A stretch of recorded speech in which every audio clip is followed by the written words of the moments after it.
belum selesai masalah budak, belum selesai. Jadi dikatakan wa yushtaratu li sihhatin nikah, dan disyaratkan untuk pernikahan, sahnya pernikahan amah budak perempuan, antakuna musabra'atan an wad'in bimilkil yamin, adanya budak perempuan tersebut mustabra'ah, lepas, bebas dari apa? Dari wad'in bimilkil yamin. Mustabra'ah ini seperti iddah. Iddah itu kalau di budak perempuan di pernikahan, tapi kalau di perbudakan itu namanya istibro. Kalau mau menikahkan itu budak perempuan, harusnya budak perempuan tersebut dalam keadaan sudah iddah. Iddah daripada apa? Dari wad'in milkil yamin, daripada dipukuli oleh sayyidnya. Seorang lelaki itu boleh memukuli perempuan itu dengan syarat menikahi janda lah. Itu dengan syarat. Syaratnya apa? Yang pertama, syaratnya perempuan itu kalau dia itu dalam pernikahan boleh memukuli, laki boleh memukuli perempuan itu dengan syarat pernikahan. Atau yang kedua adalah yang cuma boleh itu ya pernikahan sama milkul yamin. Pernikahan itu dengan akad dan lain sebagainya itu dilakukan oleh orang-orang yang merdeka biasanya. Dan satu lagi milkul yamin. Milkul yamin itu siapa? Budak. Sampean perang das melawan Yahudi. Begitu perang selesai, ternyata di situ ditemukan banyak perempuan-perempuan. Nah, perempuan-perempuan ini sampai tangkap, sampai ambil jadi tawanan. Setelah perempuan-perempuan tersebut jadi tawanan, maka perempuan tersebut dengan kondisi dan syarat tertentu sudah bisa menjadi seorang budak. Contohnya, saya dapat perempuan, lalu perempuan itu saya punya dua kondisi. Boleh itu perempuan saya fida, ditebus. Kamu punya keluarga, ya keluargamu di mana? Di sini. Coba hubungi keluargamu. Kalau mau membebaskan kamu ya ditebus. Pak, saya ditangkap. Tangkap Pak, perang begini-begini saya ditahan. Tolong tebus saya, atau telepon temannya, atau telepon siapapun yang dia kenal. Atau menebus dirinya sendiri. Dia punya rekening bank, ditebus dirinya. Saya tebus diri saya. Saya punya duit, kamu minta berapa? Kamu mau cari motor? Saya bilang, saya minta 50 miliar. 50 miliar ya, oh saya punya. Terus dengan dirinya sendiri boleh, maka dia nggak bisa menjadi budak. Tapi sisanya kalau tidak sanggup untuk membayar tebusannya, maka dia otomatis menjadi budak. Itu sapi namanya sapi. Jadi kan budak. Nah, budak ini boleh dikumpuli. Kenapa? Karena status budak tersebut seperti hak milik yamin sudah hak milik saya. Itu. Fala yajuz. Maka kalau budak itu kemudian dinikahkan, maka harusnya dia mustabro'ah anwat ilmil yamin. Dia harus lepas atau dia harus selesai iddahnya budak ya, dari saya kumpuli. Dilihat 1 bulan, 2 bulan, biasanya kalau nggak salah 1 bulan atau 1 kali haid. Berarti kalau sudah 1 kali haid selesai. Itu kalau budak. Kenapa? Supaya melihat apakah di dalam diri budak tersebut hamil atau enggak. Kalau hamil, nanti iddahnya sampai selesai hamil, sampai selesai melahirkan. Tujuannya, manfaatnya adalah supaya tahu bahwasanya ini anaknya siapa kalau hamil. Anaknya tuannya atau anaknya suaminya. Paham ya? Anaknya saya, anak saya, anaknya pemiliknya atau anak suaminya. Karena sebelumnya kan sudah dikumpuli sama si malik, si pemilik. Lalu kemudian di istibro, ya. Kalau tanpa istibro bahaya ini. Kalau dikumpuli sama si suami nikah, maka bisa bingung ini, nanti tes DNA lagi. Itu ternyata anaknya sopo ini, kayak gitu. Suaminya Iran, tuannya putih. Kebeku anak ini kemini, anak sopo ini. Harus istiqro. Istiqro itu supaya tahu bahwasanya rahimnya dalam keadaan kosong, tidak sedang hamil. Jadi seperti itu. Pada yajuz, maka tidak boleh menikahkan taswiju amatin maudu'a qabla istiqro. Tidak boleh menikahi perempuan, budak perempuan menikahkan ya, budak perempuan qabla istiqro, sebelum istiqro. Istiqro itu supaya tahu bahwasanya dia sedang tidak dalam keadaan hamil. Istiqrohnya. Walau atau mustauladatahu, kalau seorang lelaki membebaskan mustauladatahu yaitu budak perempuan yang memang dinikahi, memang dikumpuli untuk dapat anak. Dikumpuli untuk dapat anak. Falahu nikahuha bila istiqro. Maka boleh bagi orang yang membebaskan tadi itu menikahi budak perempuan yang misalnya itu, ya misalnya saya punya budak perempuan, saya kumpuli, punya anak, ibunya namanya mustaulada, yang diminta supaya punya anak. Jadi yang kemarin saya ceritakan, baca-baca dulu itu gitu. Istrinya nikah sama istrinya, gak punya anak, ngambil yang namanya selir, ngambil yang namanya budak-budak perempuan, dikumpuli, punya anak, ya ini nanti ya. Jadi tergantung sekarang keputusan rajanya, mau tetap nikahnya sama si itu atau kemudian nikah sama budaknya. Kalau nikah ya harus dibebaskan, ya, harus dibebaskan, kamu saya bebaskan. Makanya disini katakan kalau dibebaskan itu budak perempuan tadi itu, falahu nikahuha, maka boleh bagi dia mengawininya. Bila istiqro, apa istiqro? Loh kenapa kok boleh menikah tanpa istiqro? Karena rahimnya itu satu pemiliknya, yaitu tuannya ada dulu. Ya. Kan kalau nanti isi anak, kan isi anaknya dia juga, bukan orang lain. Jadi gak ada masalah tanpa istiqro. Walau ataqaha aw mata wa hiya muzawwajah. Dan andaikan si budak perempuan tadi dibebaskan, budak apa bebasnya ya? Ataqaha, kalau dia laki-laki tersebut membebaskan mustauladahnya, aw mata atau meninggal, wa hiya muzawwajah, sedangkan budak perempuan yang tadi muzawwajah, dalam keadaan menikah jadi istri. Wala istibra alaiha, maka tidak perlu istibra. Tak perlu istibra. Walau muddatul istibra al-mudhara. Istibra alaiha, terhadap perempuan tersebut tidak perlu istibra.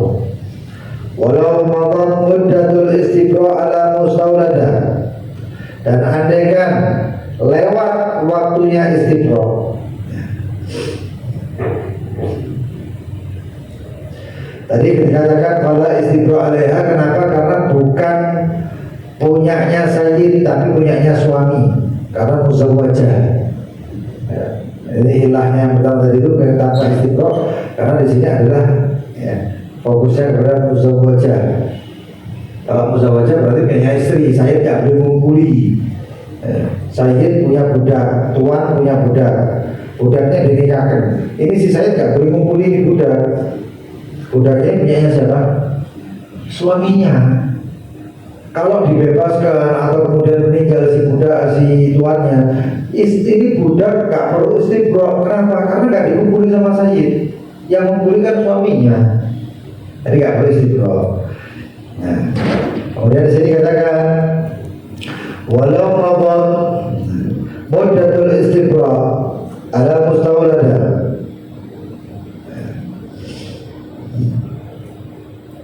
Tuma'atoha, kemudian dibebaskan, atau mata ataupun meninggal, wajib istinaful istibra, seperti iddah. Ini gambarnya seperti iddah, cuma ini pelakunya itu budak perempuan. Seorang mustawada, ya, berarti dikumpulkan sama si sayyidnya, sama pemiliknya. Lalu kemudian dibebaskan atau meninggal. Sayyid yang meninggal. Ya. Kalau amahnya ya sudah calon kali dikubur sehari kalau ini dia amahnya, sayyidnya meninggal ataupun sayyidnya membebaskan. Loh kan ini dalam keadaan istiqroh, masih dalam keadaan istiqroh. Ini amah mau saya nikahkan sama orang, harusnya istiqroh dulu kan. Tapi di pertengahan istiqroh, iddah tadi mati atau dibebaskan, apa hukumnya amal tersebut? Maka amal tersebut wajib istiqnaful istiqroh, baleni mana istiqrohnya. Seperti halnya satu orang seorang istri, ya. Dia itu, tapi kalau istri sih agak spesial ya. Istri tadi ditalak rujuk, talak bain satu, talak satu, berarti harus iddah. Begitu iddah, ya. Lalu kemudian si suami tadi itu entah itu dirujuk atau tidak mati, meninggal. Ingat hukumnya rujuk itu masih hukumnya masih hukum seperti hukum istri mati. Si istri tadi ulang lagi menjadi iddatul wafah. Tadi yang harusnya iddah biasa, baik itu dirujuk, ya. Kalau itu dirujuk mungkin saya kangen nih ya, dirujuk ini saya kangen sama kamu, kan bojone mantau misalnya. Oh, enak-enak kangen, begitu malam pertama diracun, begitu malam rujuk itu diracun, mati. Nah sekarang bagaimana? Sekarang kamu ulangi iddahnya, tapi iddahnya beda. Iddah apa? Iddatul mutawaffah anha, 4 bulan 10 hari selesai. Nah itu iddatul wafah. Walau istabra amatan mawdu'ah, dan ada jika seorang perempuan amat diistibrahkan, mawdu'ah yang sudah dikubur ya, fa'ataqaha, lalu kemudian dibebaskan dia, lam yajib istibrah, maka tidak wajib istibrah setelah dibebaskan.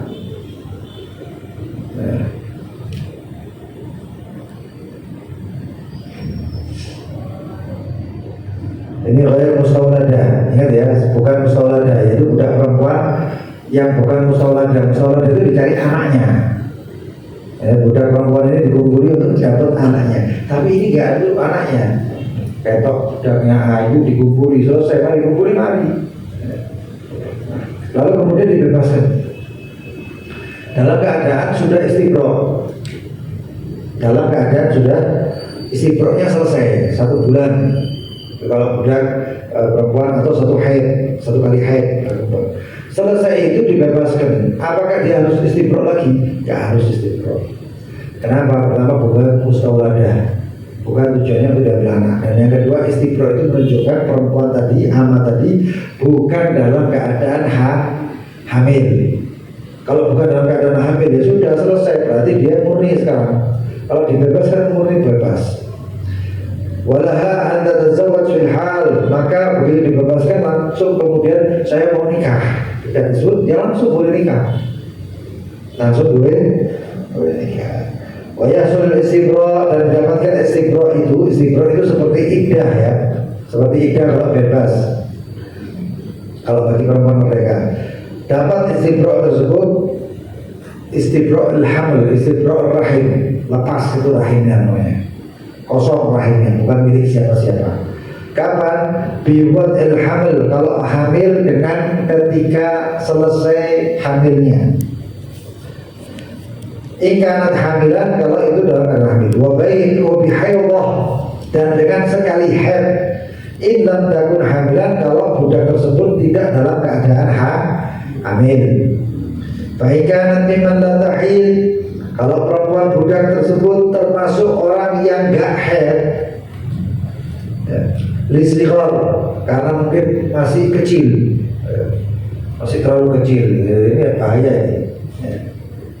Iyas ataupun sudah menopause, sudah nggak keluar headnya lagi, mungkin sudah terlalu tua. Fabi syahrin wahid, maka dengan cukup 1 bulan saja. Awal bulan selesai, awal bulan istiqro, akhir bulan ganti tanggal 1 yang selanjutnya selesai bebas. La ilaha illallah. Nah, kemudian katakan wa yusharatu fi zaujah, disyaratkan bagi seorang istri, kalau mau kawin sama seorang istri, ini banyak loh, ini yang kasus ini banyak. Seorang mau kawin sama janda, begitu sih kait janda tadi itu, jandanya itu sudah WA sama hubungan sama orang selingkuhannya, alhamdulillah sekali. Ya mas, nanti saya mau cari perkara sama suami saya, jadi ditalak nih. Oh ada model banyak loh. Ya. Ada seorang istri ini sebagai kisah nyata yang suaminya itu sampai curhat sama saya bisa menikah dengan seorang perempuan. Ya mungkin karena perkenalannya nggak baik, kenalan itu di tempat-tempat yang nggak baik. Ya. Dia kenalan dengan menunjukkan duitnya, si lakinya ya salah. Ya. Tunjukkan ada ini duit pakai kaya raya. Jadi kejadian nyata ya. Mungkin awalnya seperti itu, saya nggak tahu pertamanya, cuma saya tahu kejadiannya yang selanjutnya dia curhat sama saya. Itu mungkin perempuan tadi ditunjukkan sama si laki, maksudnya dia punya barang, dia punya mobil bagus, dia punya ini, dia punya kekayaan. Akhirnya si perempuan terlena, bukan sama lakinya tapi sama kekayaan. Kawin kemudian ngomong, saya belikan toko di toko atas sama saya masih iya sebagai bujurnya wis. Nah, setelah itu mas saya pengen punya mobil, masa berangkat ke toko gini nggak pakai mobil, jadi itu kok no mobil terus dengan rayuan si perempuan tadi. Saya kepingin ini, saya kepingin itu, di toko kafe, tapi di atas minta dia di atas samakan perempuan itu tadi. Setelah 10 tahun pernikahan, si perempuan ngomong, mas saya ini gak cinta sama kamu. Dia sudah dapat banyak kan di atas namanya kan. Aku gak senang tuh. Saat aku nikah sama kamu itu bukan karena cinta. Kaget itu terus. Anak itu seluruh betul. Terus. Ya iya. Mau apa sekarang? Ini dari perkara tadi. Ya saya terserah mas. Terserah kamu. Kalau kamu saya panggilkan orang tua saya dan orang tuamu, kamu berani ngomong? Berani. Orang tuanya perempuan ini nggak keren kok, nggak peduli. Nah, lalu bagaimana? Kumpulkan lalu ngomong. Coba kamu ngomong seperti apa yang kamu omongkan sama saya. Ngomong bahwa saya kan nikah sama kamu bukan karena cinta. Nah, terus bagaimana? Ya terserah. Kamu mau minta cerai? Ya nggak apa-apa. Kalau tujuannya dicerai, begitu dicerai, selesai dicerai, das mau dimintai barang yang nggak bisa, ini atas nama saya semuanya, mobilnya, rumahnya, tokonya, dia telepon sampai nangis, saya nggak punya apa-apa, beb, kapok, nggak punya apa-apa.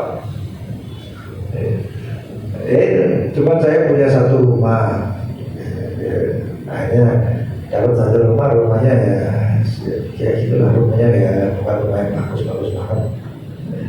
Sisanya semua barangnya punyanya. Terus dapat apa kamu sampai sini? Ya dapat ini, anak ini, dapat ini, skapo dari babysitter. Nah itulah makanya menikah itu ada caranya. Fakta beda tadi dari berbeda, pilihlah yang beragama, orang soleha. Soleha itu dijak soro gampang, dijak senang gampang. Waktu dia bujune gak ada duit, ini soleha itu gak apa-apa mas, saya kita sponsor bareng mas, saya gak apa-apa mas, diajak itu enak. Nah ayo, terus bujune gak ada duit mas, entek kosmetik mas, mateng ya. Mas, ini krem malam, krem siang habis. Nah, ini kantor dulu.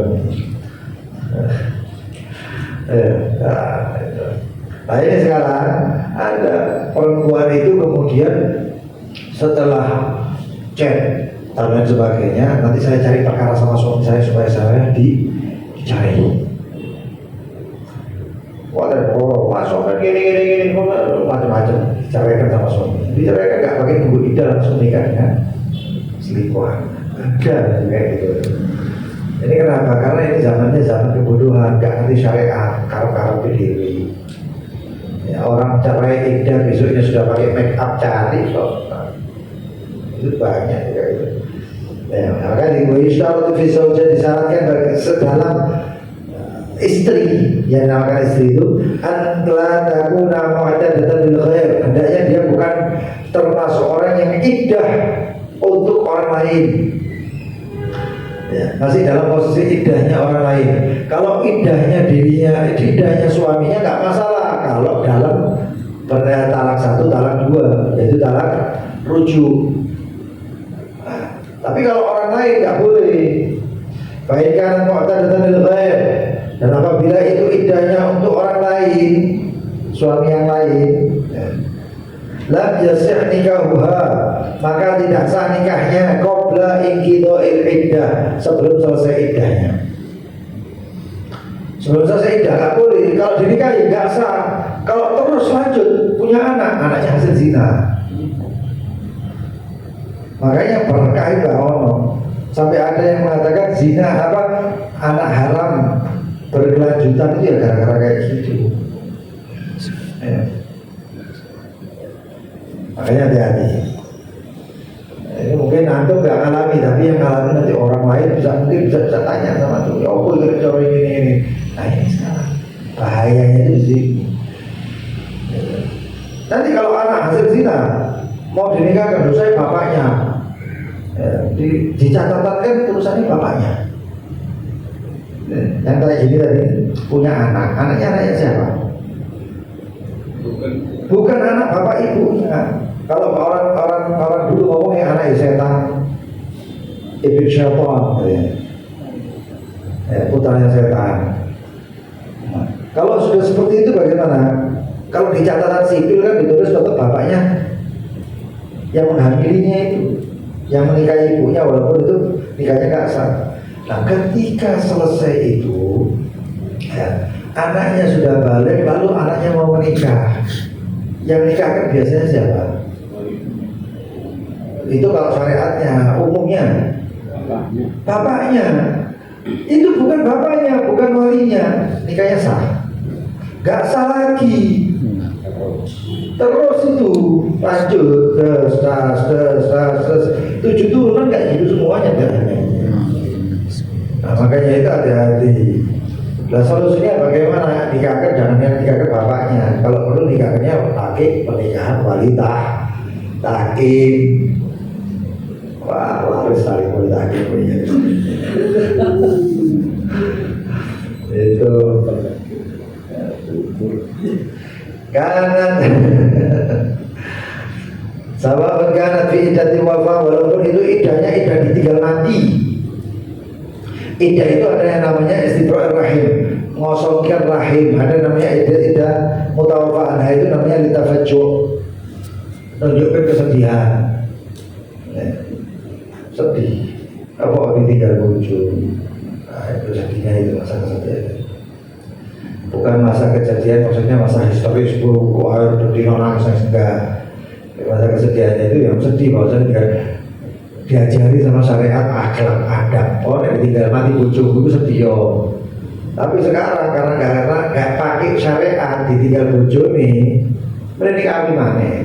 Padahal itu nggak ada yang namanya tafajju, tanpa duka cita itu nggak ada lagi. Itu buat istri. Kalau suami bagaimana? Kau tak idah ya tuan, bojone mikir kamu dari mana ini? Si suami. Atau talak ataupun talak, idah talak. Awatin syubha, idah watak syubha. Kotak syubhat itu macam-macam. Syubhatul mahal, syubhatul akad ya, dan lain sebagainya syubhat. Nah supaya seperti ini. Ada seorang perempuan punya saudara kembar. Ya, punya saudara kembar. Malam hari kemudian salah satunya itu si suami datang, suaminya saudarinya ini datang, ngumpuli perempuan ini. Dhanna annaha zaujataha, dipikir ini bojone, ternyata yang dikumpuli itu adalah saudara istrinya. Apakah ini zina? Nek sengaja zina, tapi kalau nggak sengaja lampu mati, aku nggak ketok, lampu mati gitu ya. Wah dia nggak ngomong belas, dia nggak nolak, nggak apa. Mungkin dalam keadaan tidur atau gimana. Dalam hal ini nasibnya bagaimana? Ini namanya syubhatul mahal. Tempat yang dipakai hubungan itu syubhat. Lalu bagaimana? Apakah ini zina? Ini nggak sampai masuk ke bab zina, nggak sampai masuk ke zina. Maka nggak dirajam. Ingat kecuali nek sengaja bisa cerita. Nah kalau saudara kita pakai gini bagaimana? Si istri yang ngomong, mas apa sih mas bojo dulu kok sampai kumpuli ini? Lah nggak kayak kalau kan lapor hari ini sudah mungkin tidur di tempatnya istrinya gitu. Dia bisa apa bisa ini? Ini sekarang harus tidak ini perempuan. Ini korbannya jadi kumpul ini harus tidak. Kenapa? Jangan-jangan takut-takut nanti hamil. Kalau hamil gimana? Kalau hamil ya hamil. Hah? Anak subhat. Anak boleh subhat itu. Kayak itu. Tak bisa dididik. Saudara ada dididik. Sama-sama. Sama suaminya tak bisa. Nanti udah boleh kalau masih sama istrinya. Sama saudaranya kan masih. Nanti kalau ditalak terus kalau dia nikahin itu boleh.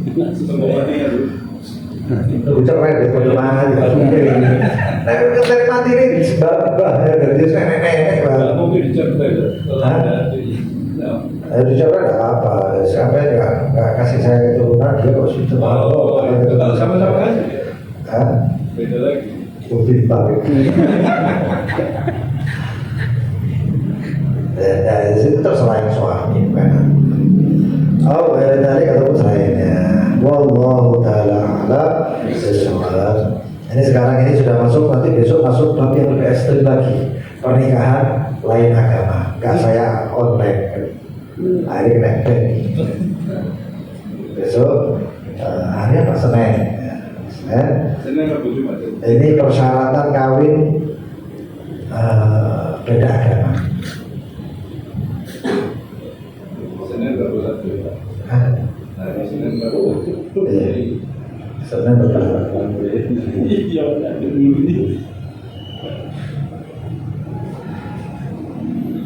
Ada yang bertanya silakan. Al-indakum soal atau ada yang bertanya? Kalau main jomblo-jomblo dengan takut-takut belum kawin ini penting loh. Jangan nyari takut KUA.